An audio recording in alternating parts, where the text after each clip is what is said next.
So this is properties, factors, and multiples. It's kind of a little bit of a mixed bag, and we talk about factors and multiples as we move through. Mostly we talk about factors as we move through the textbook. Again, these are all topics that you should know.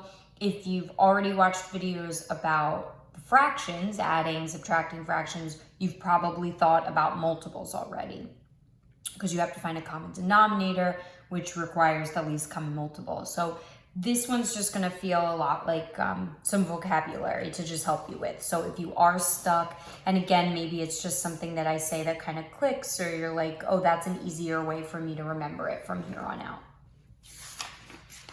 So to start, I wanna go over the difference between a factor and a multiple, because those are the two words that students often confuse. Again, this is not in your textbook, so I'm calling it P2 for preliminary topic number 2. It's just something that you're supposed to already know. I am gonna touch on a few things that may be in the book, but are kind of scattered throughout, and I'll go into more detail for those topics as we move forward.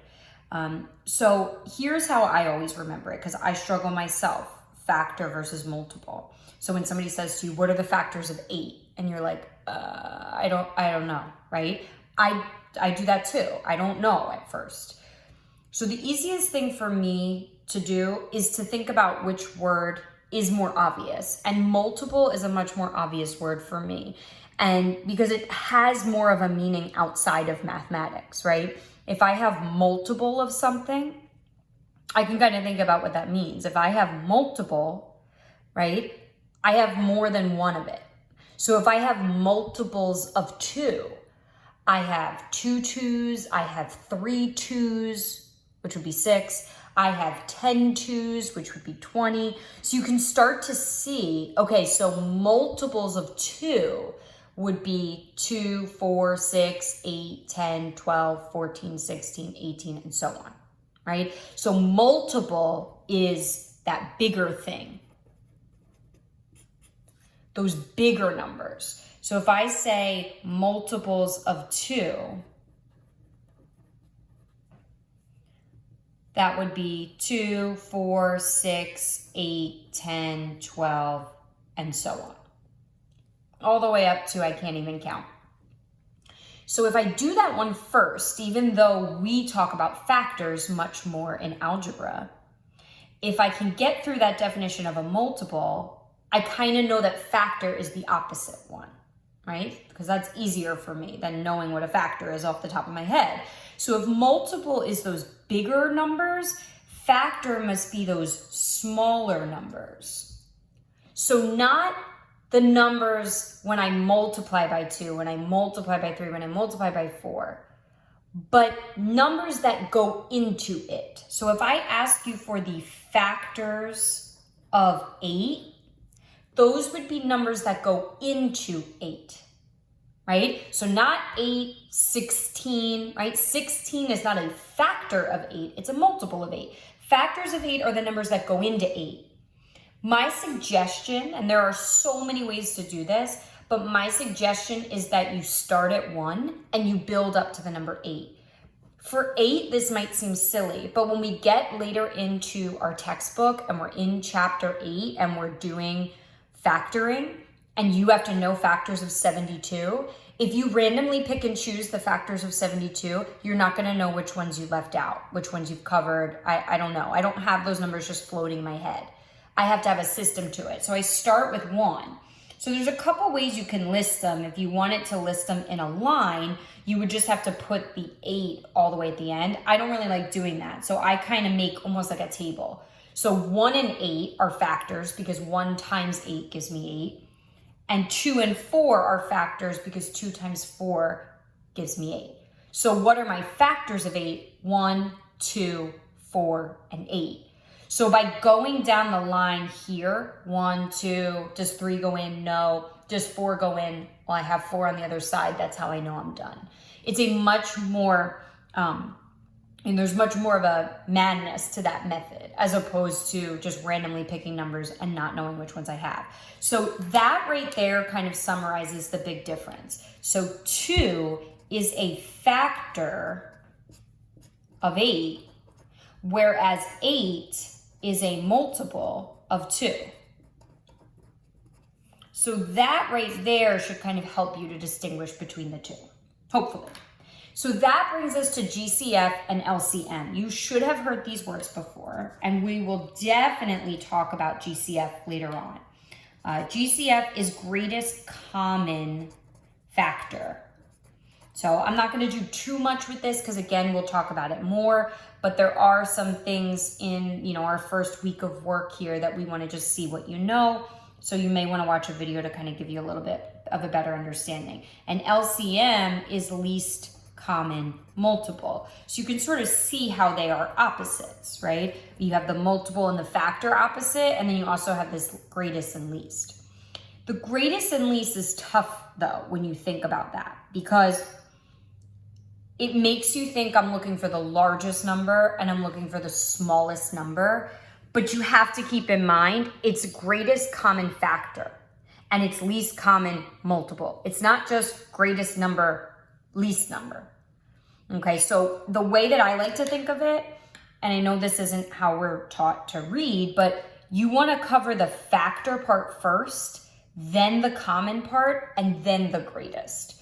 So if I said to you, what is the greatest common factor of, I don't know, let's just start kind of simple. How about just what's the greatest common factor of 5 and 15? Okay, so if I want to know the greatest common factor that 5 and 15 have in common, first thing I'm going to do is just think about the factors of 5 and 15. So the factors of 5 are just 1 and 5. The factors of 15 would be 1 and 15, 2 doesn't go in, 3 and 5, 4 doesn't go in, and I'm back at the other end of my list. So these are just all the factors of 5, all the factors of 15. So I've taken care of the factor part. Now I want to know which numbers do you see on both sides, right? Both on the 5 side and on the 15 side. So the only number that they both have is a 5. So the GCF of 5 and 15 is in fact 5. I didn't even really have to tackle that greatest part yet. So let me give you another example where maybe you do, right? So if I pick numbers, let's see, like 12 and 18. So again, start on the right. List all the factors of 12. 1 and 12, does 2 go in? Yes, it goes in 6 times. Does 3 go in? Yes, it goes in 4 times. Does 4 go in? Yeah, I have that on my list already, so I'm done. Those are all the factors of 12. What are the factors of 18? 1 and 18. Does 2 go into 18? Yes, 9. Does 3 go into 18? Yes, 6 times. Does 4 go into 18? No. Does 5 go into 18? No. Does 6? Yes, 6 is on the other side. That's how I know I'm done. So first thing I've done is I've just listed all those factors of 12 and 18.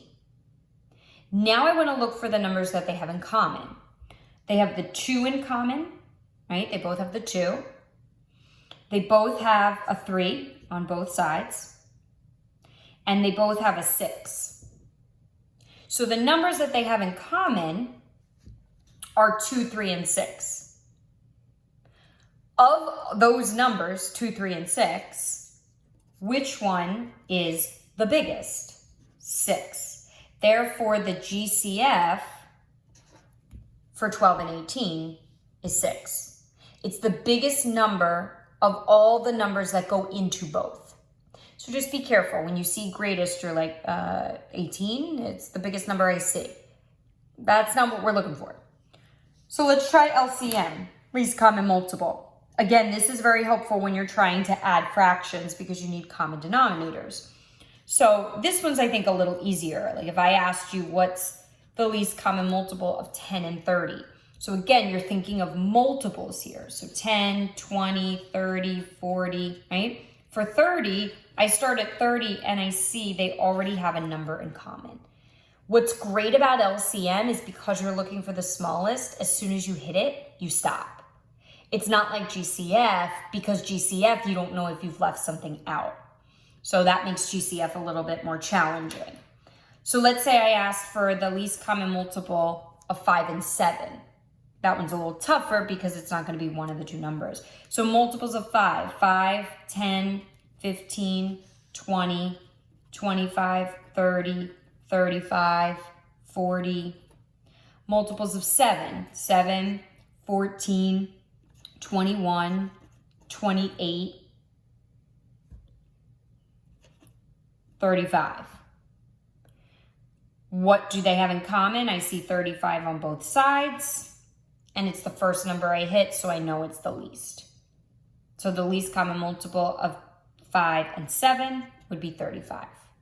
If I were adding fractions and they had a 5 and a 7 on the denominator, I would need to convert to something over 35 in order to add them. That's where you see LCM. So LCM we won't really see from here on out unless you're using fractions in a problem. GCF will come back throughout the year.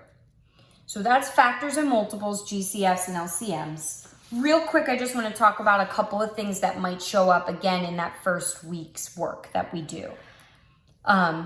If you remember what a prime number is, something that's prime, only one and the number itself go into it, are factors of it.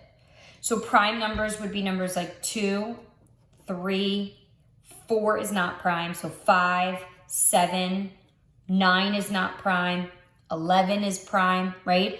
If I think about what factors there are for the number 2, the only factors are 2 and 1. For 3, the only factors are 1 and 3. For 5, the only factors are 1 and 5. If I take a number like 32, that is not prime because it has so many factors. 1 and 32, 2 and 16, 4 and 8, right? So I want to think about numbers that only have 1 times that number as factors. Those would be prime numbers. That's something you should know. You can easily look that up, but it does show up on some of our work in that first week of school, so I just wanted to have it available to you. Divisible should be pretty easy, but just in case that word, pops up and you're like, well, she didn't say anything about divisible. So I might say, is 8 divisible by 2? Right? So it's just asking, can I divide 8 by 2? That's all that's saying. Can I divide 8 by 2? And of course the answer would be yes. That's all divisible means. Can I divide the number by this? Okay, so if you see that word, which it's a pretty easy word to come to that realization, but just in case. We're going to talk about the distributive property a lot when we get to section 1.7, and we're going to take it even further where we combine like terms as well. So this is just a little taste so that you, again, are able to kind of do some of that beginning of the school year material. We will do a lot more together when we do those problems involving, distributing and then combining like terms. The distributive property just says that if you have this situation, a sum, and then you're multiplying by something on the outside, that instead of adding first and then multiplying by A, you can multiply into your parentheses and you'll get the same result. So the distributive property just tells you that these two things are equal. So, where might you see this? You might see something that looks like this, 5 times x plus 2. And if we ask you to simplify, then you're just going to want to make sure okay, I'm going to distribute in that 5. 5 times x gives me 5x plus 5 times 2 gives me 10. And that's all you would be asked to do for this 1.7. Which again, I'll do a lot more examples as we get to that actual section. This should be enough of a taste for you to be able to complete the first week of schoolwork.